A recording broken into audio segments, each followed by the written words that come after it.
15 seconds. Standing by for the first launch of 10, humans 9, from Space Launch 8, Complex 40. 7, 6, 5, 4, 3, 2, 1. Ignition. Engine full power. And liftoff of Crew 9. Go SpaceX, go Falcon, go NASA. Liftoff of Crew 9 now soaring to the International Space Station. Stage 1 Alpha. Stage 1 propulsion is nominal. Copy, 1 Alpha. Those 9 Merlin engines now providing 1.7 million pounds of thrust, propelling Falcon 9 and Crew 9 and continuing to get good calls from teams here on the ground.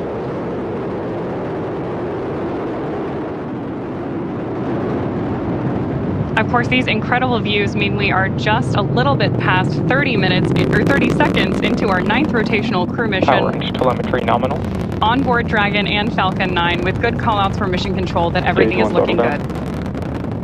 With that, stage 1 is throttling down to pass through max Q, which is the period of maximum dynamic pressure on Falcon 9 during ascent.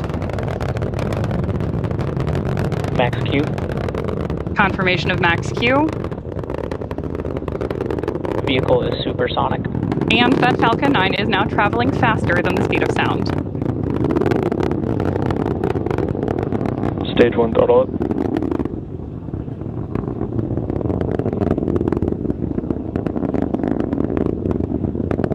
Stage 1 Bravo. Copy, 1 Bravo. That call out for 1 Bravo means we're in the second and final abort mode for the first stage and continuing to get good performance. MVAC chill is underway. Crew is pulling just over 2 Gs at this point. Next up, we heard the engine chill on the second stage MVAC engine has begun, and then we will have MECO, or main engine cutoff, where the 9 engines on the first stage will cut off ahead of the first and the second stages, and then will separate from one another. Then that single Merlin vacuum engine on the second stage will ignite and continue to carry Crew 9 to orbit while the first stage begins its journey back to Earth.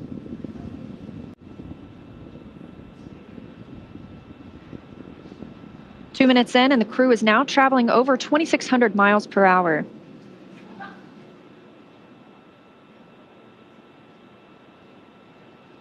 Stage 1 is throttling down. Confirmation there from mission control that stage 1 is throttling down as we prepare for main engine cutoff, followed shortly thereafter by stage separation and second engine start 1.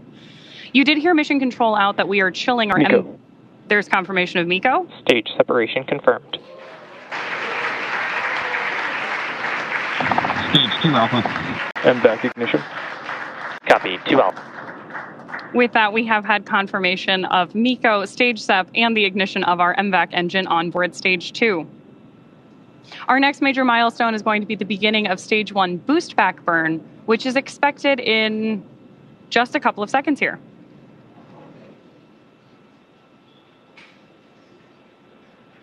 Of course, if you are just joining us, you've got views of our first stage on the left-hand side of your screen and of MVAC burning with our Crew 9 astronauts aboard up in space on the right-hand side of your screen. Now we are coming up on 3 minutes and 20 seconds since liftoff today, traveling over 4,000 miles per hour and 76 miles downrange.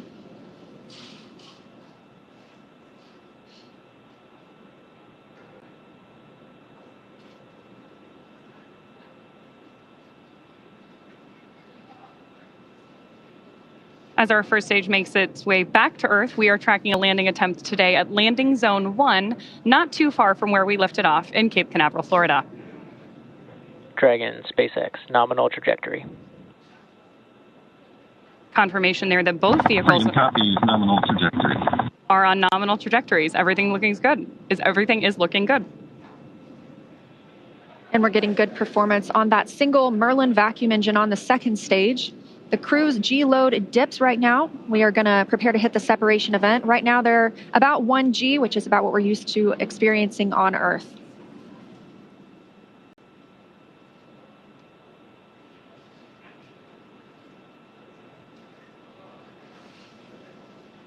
Crew is traveling almost 5,000 miles per hour now and 105 miles in altitude.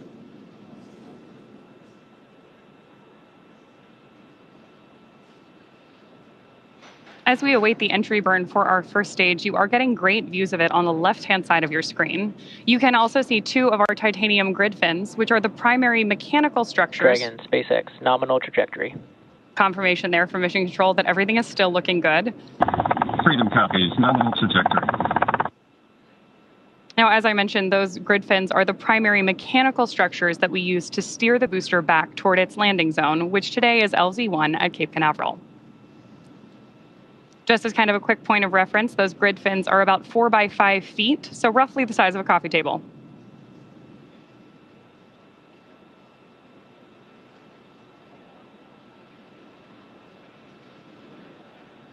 Getting our first tracking shots of the booster on its way back to Earth. Again, we are tracking the first stage on the left-hand side of your screen and MVAC up in space on the right. And we do continue to hear good calls for that second stage. Again, we will see this continue to fire until close to 9 minutes into the flight, now at 5 minutes and 45 seconds since liftoff today. This is accelerating Dragon to more than 17,000. SpaceX, nominal trajectory. More good news. Freedom copies, nominal trajectory. This second stage is bringing Dragon to more than 17,000 miles per hour. That puts our crew in orbit. And the single Merlin vacuum engine can produce over 220,000 pounds of thrust in the vacuum of space.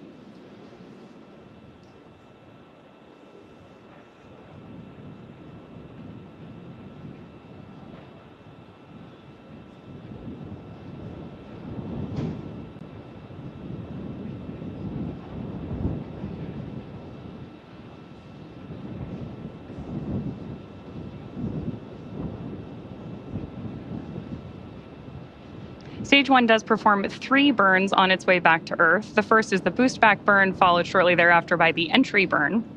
The entry burn is used by Falcon 9 to slow the vehicle down before it reaches the denser parts of the Earth's atmosphere. Dragon, SpaceX, nominal trajectory. Nominal trajectories there from Mission Control. Freedom copies, nominal trajectory. That entry burn is, of course, followed by the landing burn, during which time we'll light 3 of the Merlin engines on board the first stage. And we expect to see that landing burn just about a minute before we expect Dragon to be inserted into orbit. So we have 2 very exciting phases of flight, both for our first stage and our Crew 9 astronauts happening here at the same time.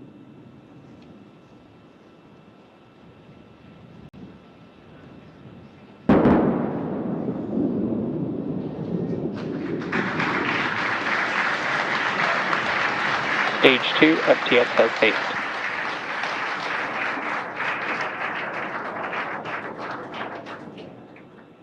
So a great touchdown of Stage 1 there just a second ago. And now, of course, we are continuing to follow our Crew 9 astronauts on their way to space. And we continue to get good calls for this second stage, that Merlin vacuum engine continuing to fire and propel our crew, now moving over 12,600 miles per hour and 611 miles downrange. Just over 8 minutes since liftoff today, so we are expecting to see this continue to fire until just about the 9-minute mark, at which point this engine will cut off. And of course, Dragon will coast, and it's still attached Terminal to the guidance. second stage.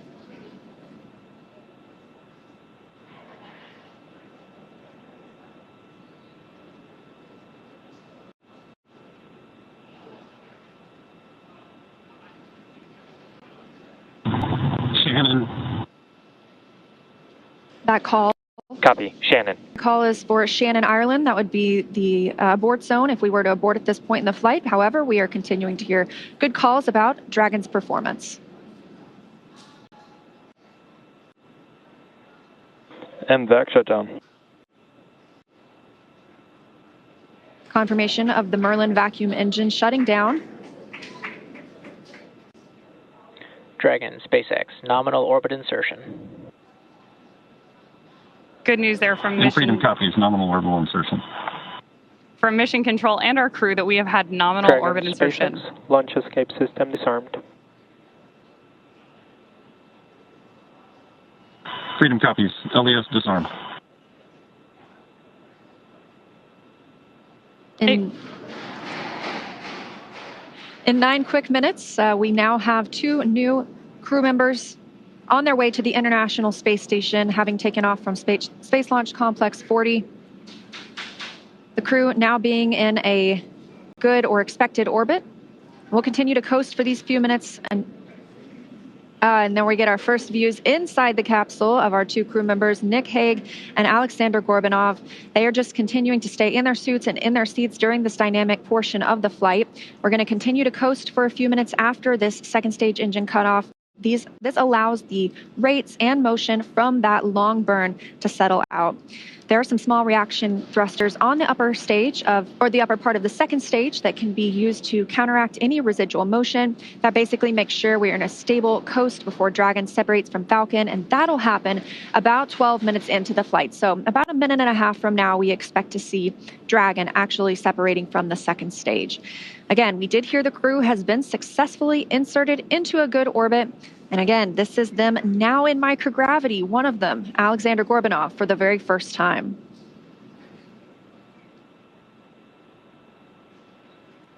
So as Leah mentioned, we are now just a few minutes away from the separation of Dragon from stage 2, during which time a number of activation checkouts occur. Automatically, first we're going to be checking out 12 of the Draco maneuvering thrusters, all around the service section of the Dragon spacecraft. We're also, of course, going to get ready for that nose cone opening, which will allow Dragon to dock with the International Space Station about 28 hours from now. The nose cone stays closed for the flight uphill to help protect against all of the guidance, navigation, and control sensors and Dragon's docking adapter. It's also covering 4 of our Draco thrusters that will be used for the majority of different phasing burns required as Dragon chases down the space station. We are currently standing by for that separation, which could happen anytime in the next couple of minutes.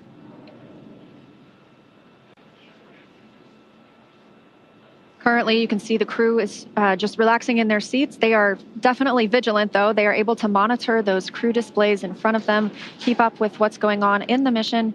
They could take control if they needed to. However, it's been a seamless ride to space today.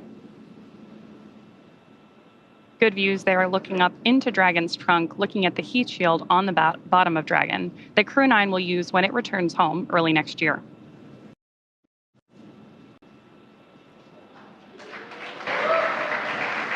Dragon SpaceX, Dragon separation confirmed. There. And Freedom copies, good separation. There you heard from Mission Control. Both Dragon, Chief Engineer on Countdown 1. Nick, Alex, on behalf of the entire team, we thank you for flying with Falcon 9 today and wish you a great mission. And Freedom, this is Launch Director on Countdown. On behalf of the entire SpaceX Launch and Recovery team, I'd like to extend our congratulations to the entire Crew 9 team. Zena, Stephanie, Nick, Alex, Butch, and Sunny. It's an honor to be a part of this mission with all of you.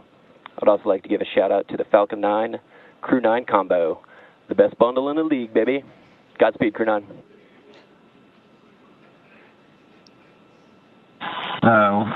Couldn't say it any better. Thank you guys. You know, we had the opportunity to meet so many people that were involved with the Falcon 9, and along the way was a sweet ride. I'm pretty sure my youngest son would say it was Sigma. Alex has got a few words to add as well. All the entities that made this launch possible. Roscosmos, NASA, Big SpaceX. And thank you to my family and friends for their support. And also I'd like to express my gratitude to the hundreds of thousands of people around the world who are involved in the development of space technologies and to move humanity forward. Today's launch is also their accomplishment. Хочу сказать спасибо Роскосмосу, НАСА совместно со SpaceX за успешный запуск человека на орбиту, за очередной успешный запуск, и также поблагодарить родных и близких за поддержку. Спасибо.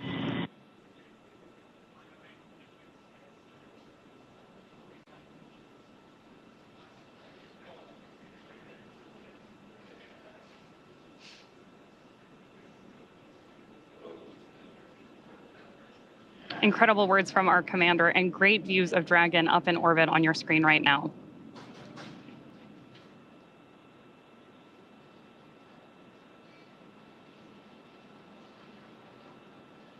It's been about 14 minutes and 30 seconds since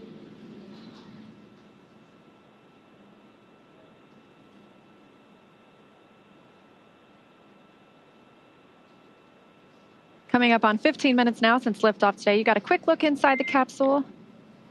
Dragon SpaceX, we had a nominal dehumidifier activation and service section Draco checkouts. Nose cone deploy is in progress. And Freedom copies all. Thank you. Confirmation there that our nose cone deploy is underway. That means that the 6 hooks that hold the nose cone in place during launch and the ascent portions of flight have begun to retract. That will allow the nose cone to start to swing open and deploy. That will uncover a number of critical systems for the flight up to the space station, including the forward bulkhead thrusters and the docking hatch.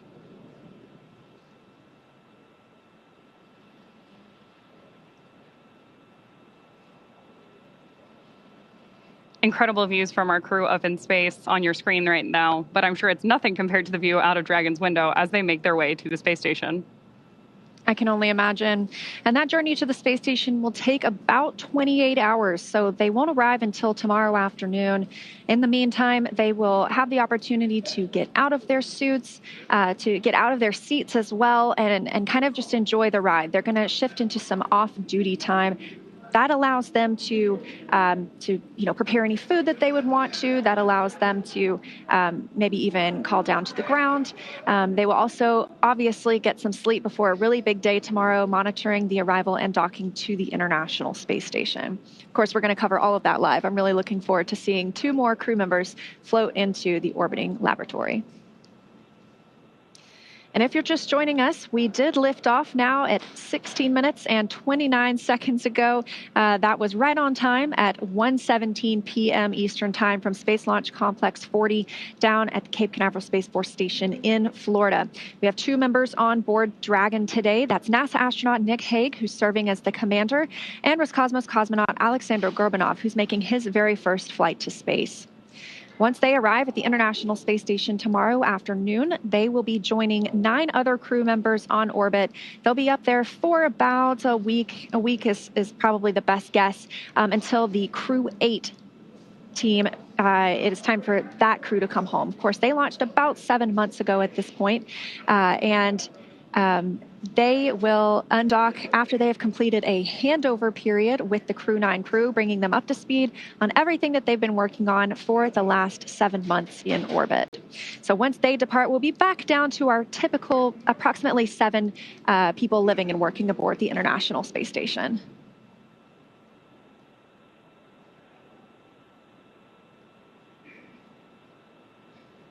We are getting really spectacular views from up in space today.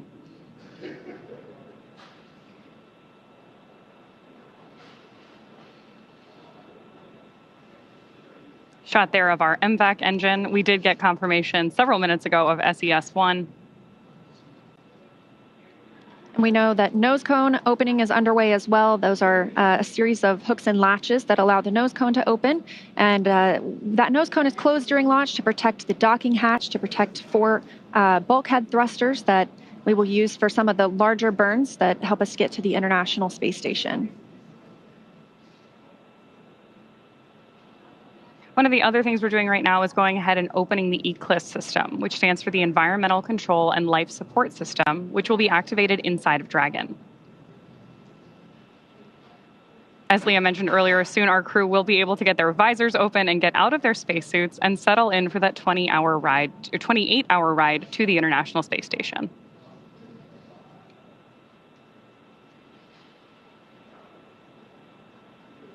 Good views there of the opening of Dragon's nose cone on the left-hand side of your screen. And coming up on 19 minutes since liftoff today, the crew, again, had a good orbital insertion, and that actually puts 14 people currently in low Earth orbit. That includes those living on the International Space Station right now, as well as those living on the Chinese space station. So a total of 14 humans are now not off the planet, but rather orbiting around it.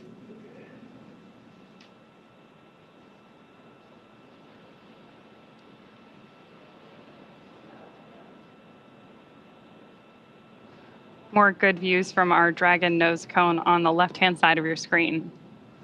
as it very gradually swings open. Obviously, in space, everything we do has an equal and opposite reaction, so slow and steady really wins the race here.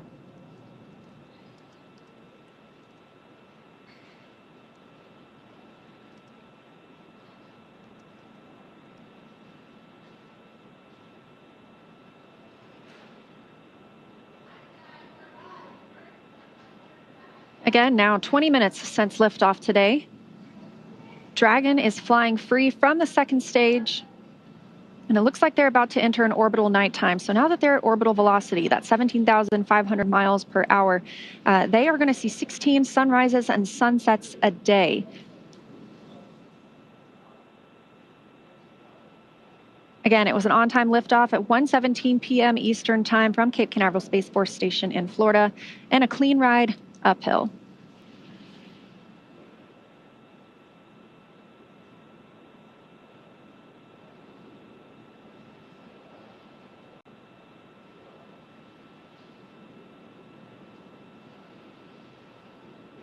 We've had some good communication from Mission Control up to our Crew 9 astronauts already today. One of the things you may hear every time we communicate with the crew is a slight beep beforehand. That's called a Quindar tone, and actually dates all the way back to the early days of human spaceflight, and is effectively a radio signal indicating that we're communicating between the crew in orbit and our Mission Control team on the ground.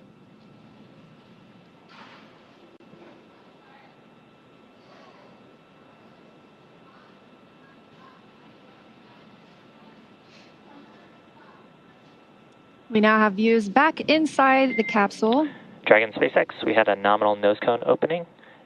We do have just about 3 minutes here left in the ground station pass if you've got any fluffy stowaways you'd like to introduce. Yeah, Freedom copies. Good Draco checkout, good nose cone opening. And I just so happen to have a furry friend with me.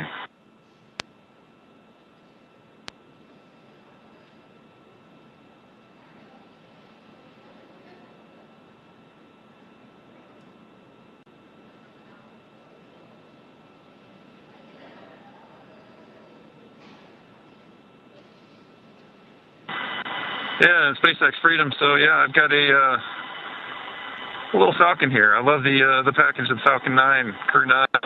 Yeah, we've got a Falcon on board with us. This one's a multi-flyer though. Was on my first flight with Alexei and I, and with Alexei and I and Christina. And now me and Alex. So say hello to Aurora.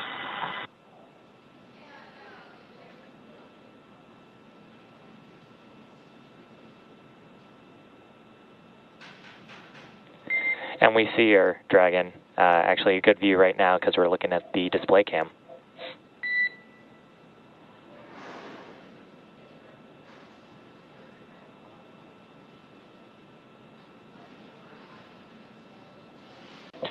And Dragon delayed call, but nominal TCS reconfiguration as well as forward bulkhead Draco checkouts. And Freedom copies, good TCS, good Draco checkouts.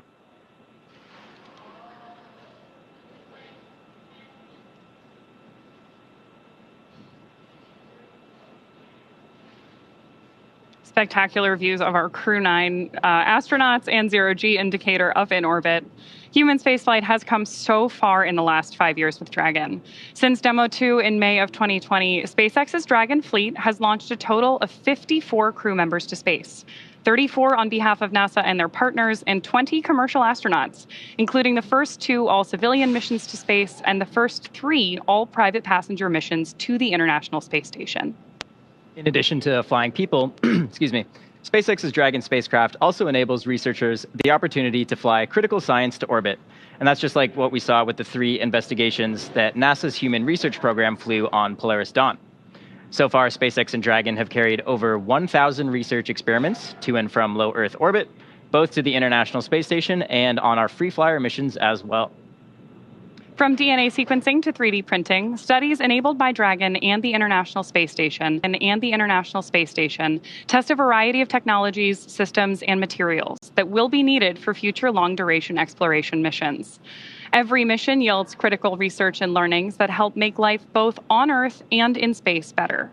And flights like today's help us continue to lay this foundation for our future among the stars and continue our mission to make life multiplanetary. But for now, we'll be signing off from SpaceX, and we're going to send you back over to NASA. But before we go, we do want to thank NASA for entrusting us with today's mission. And of course, thank you to all of the viewers for being here with us today. Yeah, it was a really special mission. It was fantastic to see now 2 new crew members in orbit and on the way to the International Space Station. So with that, we're going to end our coverage from Hawthorne until we pick back up with our docking coverage in about 26 hours. So for now, we're going to send it back to you, Zena and Daryl at Kennedy Space Center to wrap up today's launch coverage. Thank you very much, Leah and Atticus, and welcome back here to the Kennedy Space Center in Florida, where just about 25 minutes ago, we watched Crew 9 lift off from Space Launch Complex 40 for the first time with humans at the Cape Canaveral Space Force Station. NASA astronaut Nick Hague and Roscosmos cosmonaut Alexander Gorbunov are now en route to the International Space Station. I'm Daryl Dale, and this is NASA astronaut Zena Cardman, who has been with us for the past 4 hours, documenting Crew 9's path from astronaut crew quarters, suiting up all the way to the rocket, lifting off, and then getting into space today. And I got to watch it with Zena in this role. I get to watch oftentimes as we break, go outside and watch a launch with the astronaut. And in this particular case, Zena, with you being the commander from the beginning and then giving up your seat, you and fellow astronaut Stephanie Wilson, so that those seats could be used by Butch Wilmore and Sonny Williams to come back. This has a very close association to you, clearly. What was your reaction there when you were watching them lift off into space? Yeah, Daryl, I think every crewed launch that I have ever watched has really brought me a lot of emotion. This one today was especially unique. I think it was hard not to watch that rocket lift off without thinking, that's my rocket and that's my crew. But I also know that I'm not the only person who can think that. Of course, we have Stephanie Wilson here today, but I mean, there are many, many people who made this mission happen, and there are people on orbit who will be taking this capsule home. And it makes me very proud to know that I am one of many people who can say, that's my crew, that's my rocket.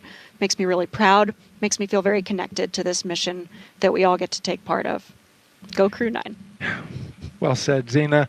And an emotional moment in time out there watching the rocket lift off. And now the work begins. You will start training for the next mission. You spent 1.5 years training for this one.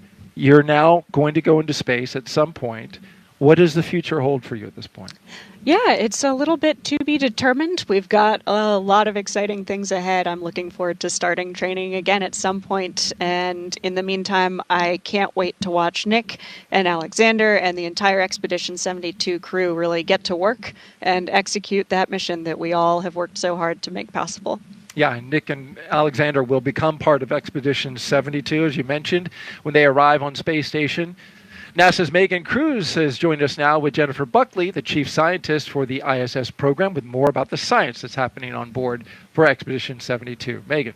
Yeah, it's great to have Jen here. And Jen, you know, obviously we saw some changes through the mission, most notably the change from a 4 to a 2-person crew.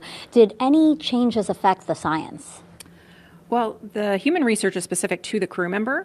So Butch and Sonny have their science complement that will stay with them. But other than that, we didn't have to adjust our science plans. Butch and Sonny are experienced crew members, so they jumped right in and have been helping us already with science on board, and we were able to keep our plan complement. Oh, that's fantastic. And I know Expedition 72, they're going to be responsible for making a repair on the NICER instrument on the space station. Can you tell us about that instrument, its significance?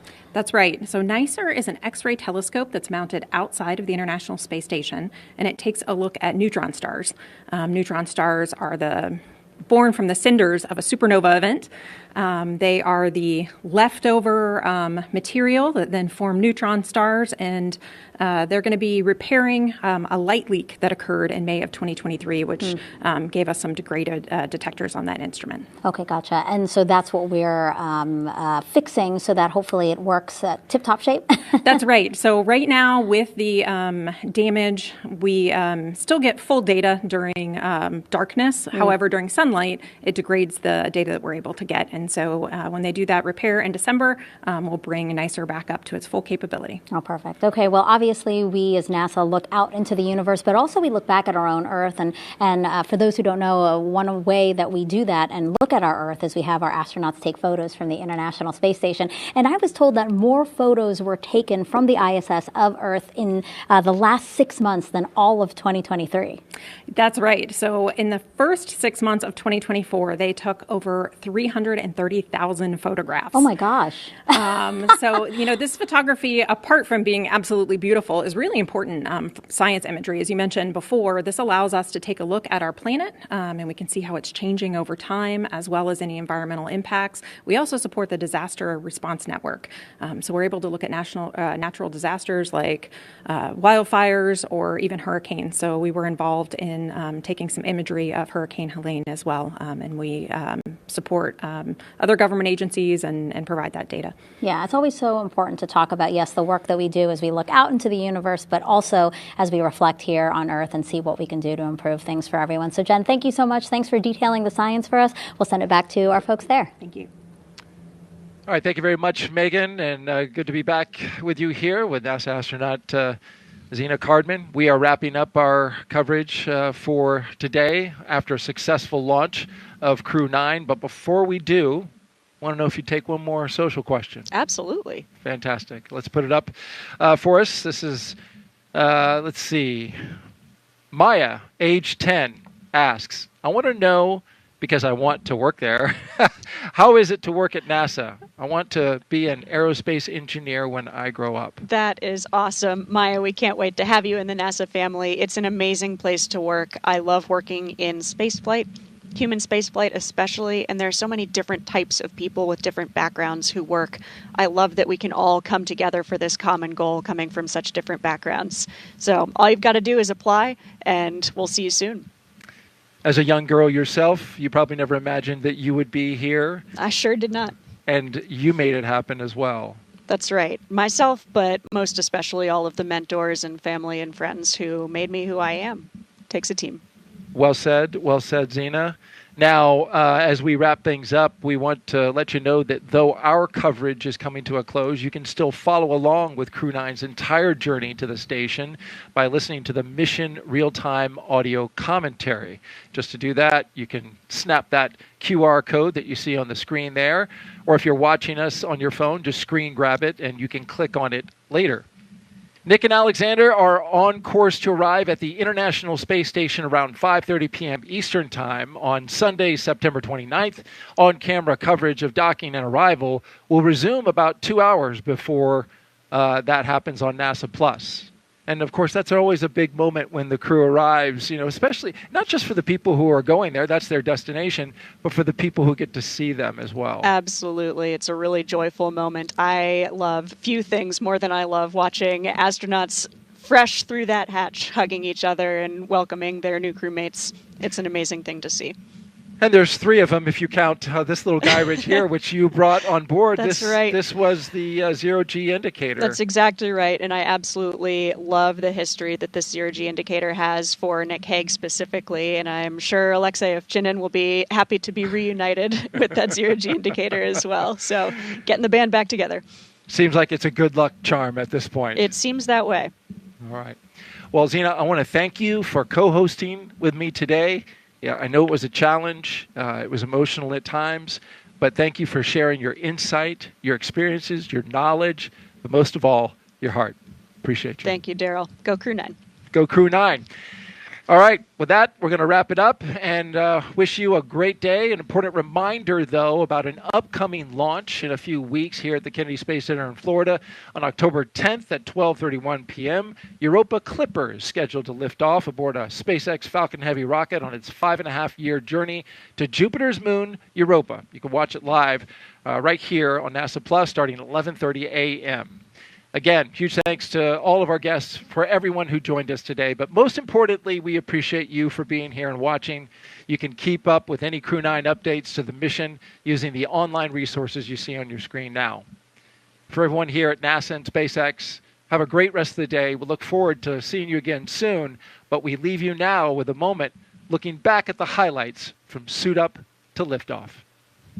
And so it's great to see Nick Hague and Alexander Gorbunov here in suits that are looking good. There's Shannon Walker with the two crew members laying out the rules to a card game. Crew 9 leaving the suit-up room and now on the move inside astronaut crew quarters. Nick Hague, commander of Crew 9, with his crewmate Alexander Gorbunov. So they'll have a chance here to say a few words with those who are closest to them. This will begin a roughly 20-minute drive with a full security escort across NASA's Kennedy Space Center. You can see them doing the SpaceX flight suit lean back. Walking the crew access arm. Crew have ingressed the capsule. Side hatch is closed. 3, 2, 1, ignition. Ignition full power. And liftoff. Crew 9. Go SpaceX, go Falcon, go NASA. Liftoff of Crew 9, now soaring to the International Space Station. 1 Alpha. Stage 1 propulsion is nominal. Copy, 1 Alpha. Those 9 Merlin engines now providing 1.7 million pounds of thrust, propelling Falcon 9 and Crew 9 and continuing to get good calls from teams here on the ground.